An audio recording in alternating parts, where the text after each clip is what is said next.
Let's talk to international affairs expert Leon Cook, who joins us now. Leon, good to see you this morning. What are we to make of this? This has been an ongoing issue, and yet now we're seeing some real action being taken. Is this a direct result of Maduro being removed from Venezuela, that more action can be taken? Good morning. I think it's the extension of the next evolution of what happens next. I think that, interestingly, if you marry this up against the conversations about Greenland and what the European Union and the United Kingdom want to see the United States do or not do there, the assistance or the request for assistance came from the United States. Of course, we provided it through RFA Time Force and the Royal RAF surveillance aircraft. But at the end of the day, we have there's been a change in the UK or HMG government policy about the interdiction of shadow fleet, Russian vessels, Iranian oil as well, I might add. So, and even in the last 8 hours, the government has announced or given an announcement to the press that it intends to do more of this. So I think you're going to see more of this over the coming days and weeks. Did you find it interesting that President Trump, speaking after this operation yesterday, said that the US would always support NATO, even if NATO won't be there for us? But as you've just said there, Leon, they requested this assistance from the UK and the UK gave that support.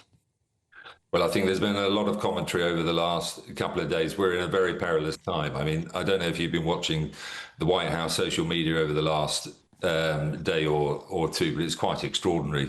JD Vance, the vice president, gave an interview yesterday to Fox where he basically said, in our neighborhood, the US calls the shots. This is a continuation of the so-called Don Roe doctrine, self-styled by Trump.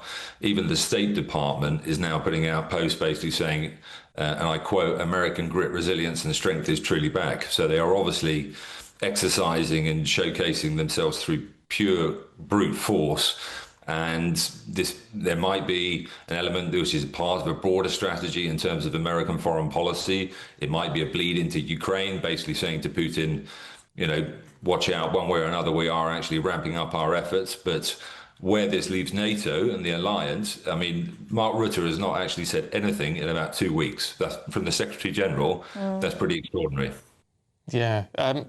Can I also ask, because I mean, it is a show of brute force, but the issue that the rest of the world, and particularly countries like China and Russia, are going to have a problem with is that it appears to be working.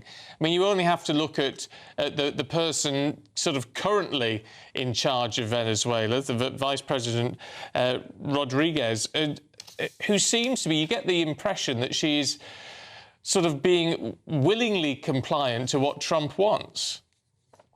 Which she absolutely is. It would give the suggestion that maybe she was complicit in part of a deal, probably even information sharing as to the identification of where Maduro was and his intentions. But if you also couple that against the fact that Rodriguez was also sanctioned by the US government, and yet she is still there. If you look at the Interior Minister is driving around Caracas basically saying nothing to see here. You have those that would exercise force in the capital doing exactly what they did prior to 4 days ago. So what has actually changed other than the US has basically seized someone and is trying to present the idea that they can do that absolutely everywhere? But all is not well in the United States. Senator Tom Tillis yesterday gave a speech in the Senate where he basically said, you don't speak for all branches of government, we are co and equal.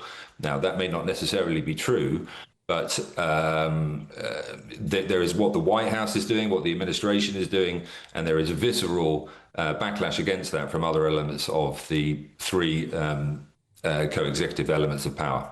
OK, Leon Cook, really good to get your analysis this morning. Thank you very much. Thank you. Yeah, I look forward to talking to Leon again. Yeah, very good. Wish we had more time. It's one of those things. Sometimes you just need someone to break it down into sort of digestible chunks, don't you? And also look at the broader picture, what it all means.